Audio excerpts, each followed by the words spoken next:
Peter speaking. Oh, yes. Yeah, right. G'day, Brett. How are you? You've got a bacterial problem in some diesel, have you?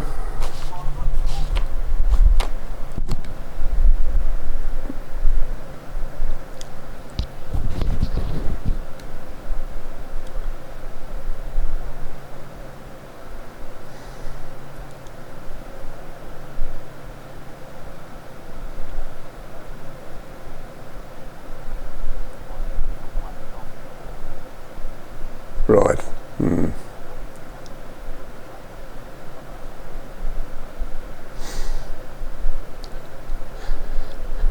Absolutely, yeah. It happens particularly with auxiliary tanks as well, where they don't get used all that often, and of course they've got a bit of fuel in there but not full.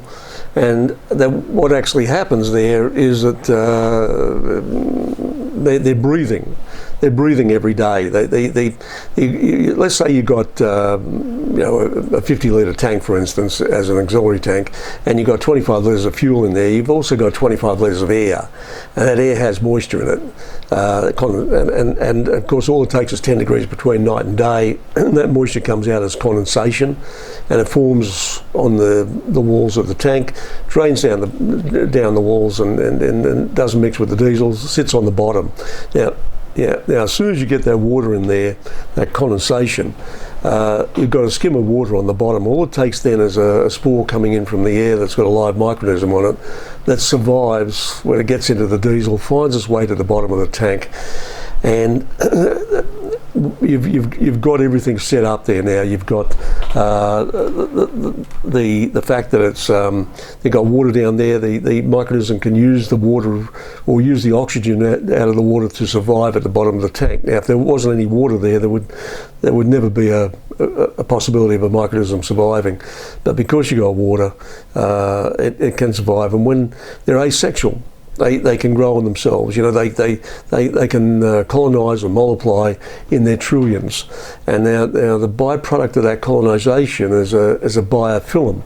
That biofilm is the black dots and muck that you get in there. Now, when it's in a static tank, what you get is a layer of biofilm that's formed between the two phases. The water sitting on the bottom and the diesel sitting on top of that. In between those two layers, you get that like a layer of biofilm, which is like a mucus material.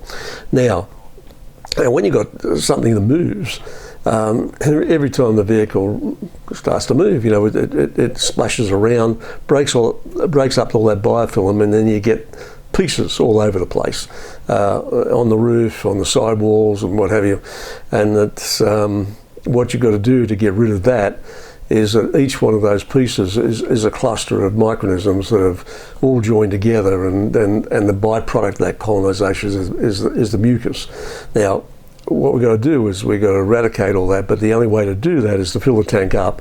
And but before you do that, you put some Biocide in there, and a kill dose on Biocide is about 1 mil per litre. You can go higher.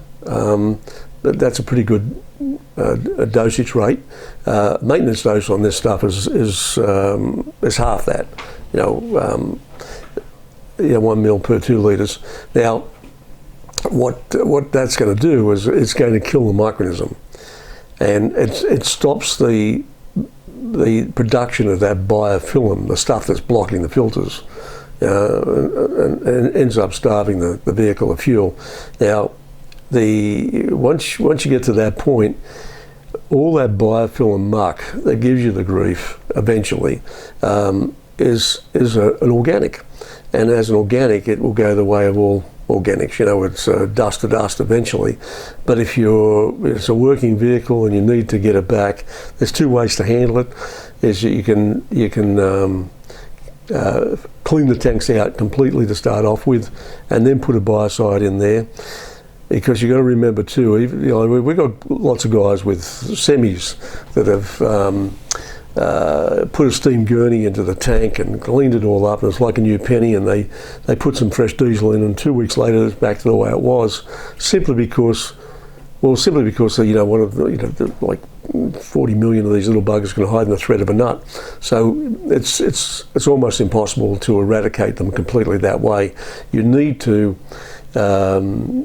sterilise the tank and sterilise every aspect of it. That's the fuel lines, the injectors, everything. So that it's completely fixed. And the only way to do that is to put a biocide in there and start running it and clean the system out that way. But there's a second product that you can use if you're trying to get rid of that biofilm. And I don't think you've got a major problem as yet. But there's a second product called Liquid Intelligence 204. 204 is what we call diesel dry. It takes the moisture up on the bottom of the tank, but it also, the second thing it does is it acts as a disruptor. What I mean by that is it breaks down that biofilm very quickly, a little bit at a time. It just breaks it up into smaller and smaller and smaller particles until it's able to go through a filter without blocking a filter. Yeah, it just breaks it all up again. It redissolves it back into the diesel. So that's the whole thing about it. Now the other thing is that what you do find is that there's three types of bacterial infection or diesel bug that you can get. One is straight bacteria. Bacteria is as rare as hen's teeth. It's like the Ebola, it keeps turning up every now and then, and it's in Australia. We see it particularly in the first parts of the summer and in the hottest parts of the summer. But it's forming in a different way. It forms like a resiny muck on every surface inside the tank. So it's probably not what you've got. What you've got is either yeast or fungus. Now, out of that yeast or fungus, there's about 30 different varieties in each category of yeast and fungus. So each one is a little bit different from the rest. Some are very virulent. They can grow a square metre of biofilm every 12 hours, and some you wouldn't even know you had.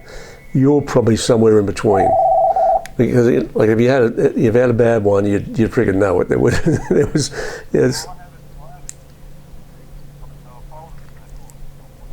Mm-hmm.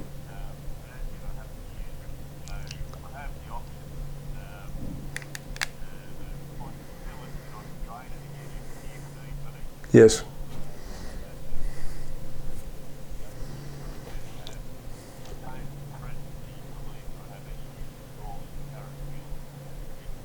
Right.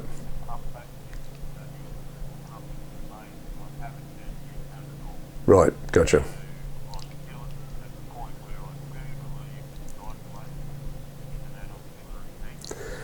Well.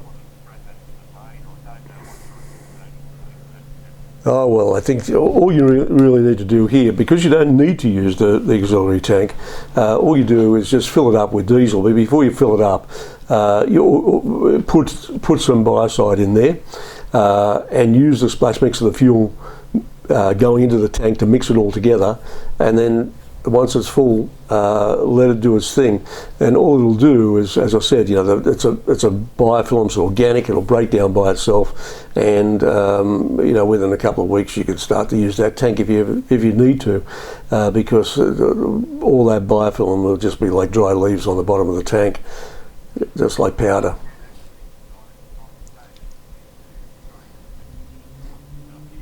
Mm. That's right, yeah, that's it. Mm.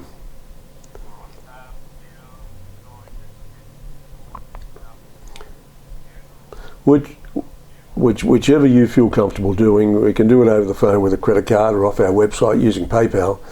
The other thing I was going to say was that don't be frightened to use it, in that it's not going to affect anything within the system. It's not going to affect any of the seals or the injectors or anything to do. It'll blend. It's a recognised additive for doing this type of work. So it's been proven over a couple of decades. So, but the reason I brought that up is simply that when we've worked out the activities, we've done that in a petri dish in a laboratory, or was done for us.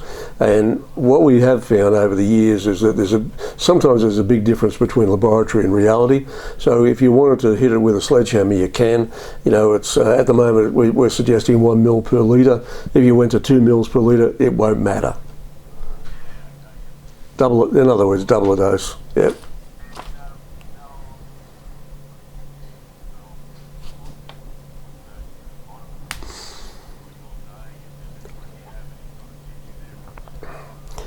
Well, yeah, and it's always a good idea to have a little bit around. And the reason I say that too is that not always can you pick up fuel, you know, from recognised sites or, you know, company sites. And when you get an opportunity to, or you're out in the country or whatever, and you stop at a family-owned site that maybe has had that tank in the ground for 40 or 50 years and no maintenance ever been done on it, they don't normally get a problem. But where the problem does come is if you're the unlucky bunny that's come along just after a tanker load has been, and he's dropped the fuel into the tank and has stirred up the bottom, because there's just about, on all those tanks, there's a live microorganism in the bottom of those tanks. It just happens.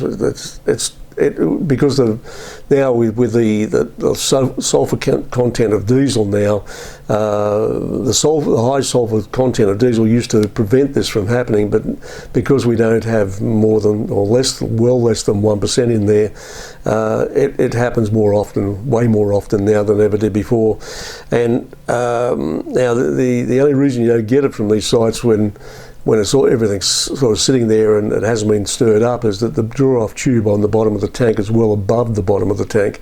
So if you don't disturb the bottom, you don't get all that muck getting up. But if you come along directly after that bottom's been stirred up, and you get some of that biofilm in, well, you've just got a dose of the clap. So yeah, exactly. Yeah, that's it. Yeah, it looks a bit discoloured.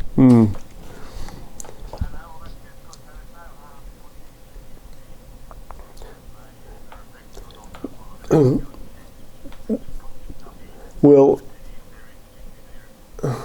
it is. Yeah, that's right. But if you want to use it as a maintenance dose, which is great, as good, you know, particularly with vehicles, you've got a few of them, and some of them sit around. Which is another recipe for the thing to get some sort of bacterial infection in there, because again, if you're going to sit a vehicle around, fill the tanks up before you leave it for any length of time, so that you don't get any air in there. If you don't have any air, you're never going to get any moisture. If you don't get the moisture in the bottom of the tank, you're never going to get a bacterial infection. But if you do sit it around, refineries don't put biocide in diesels, in their diesel. Now the reason for it is that you know, they crack the diesel and it's superheated when it's cracked and it's vaporized, and nothing will ever form, you know, ever live through that. So even if the next day after it was manufactured, a microorganism was introduced into the diesel, generally you're 6-8 weeks or, you know, a couple of months down the track before it would become a problem. What they're thinking is that it goes from the refinery to the distributor, from the distributor to the service station, and from the service station into the back of the ute, and it's burnt before it's, you know, a week old. So if you store diesel, whether it's on site or it's, you know, in a tank or it's in a truck, then it's always a good idea to protect it yourself. Don't put a small amount of biocide in there. What you're looking, like, you're not trying to kill anything, you're trying to prevent something. So, you know, a very small dose can give you that type of protection.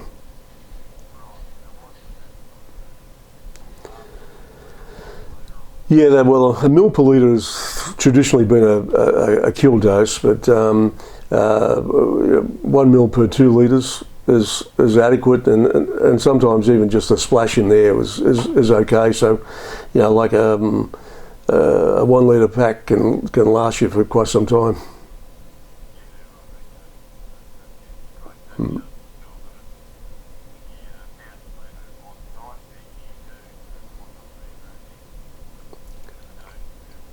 Yeah.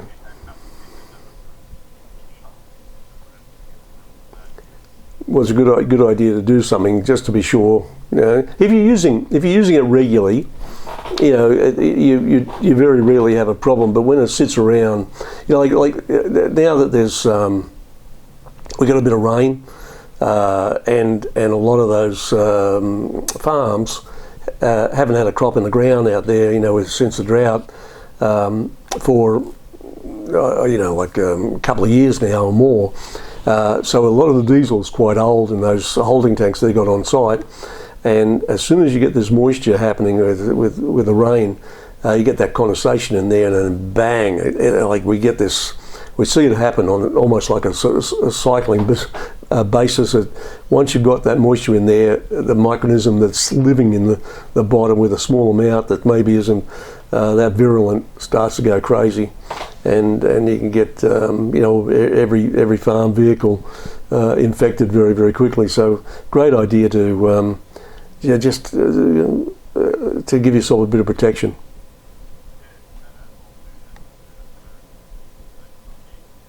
Mm.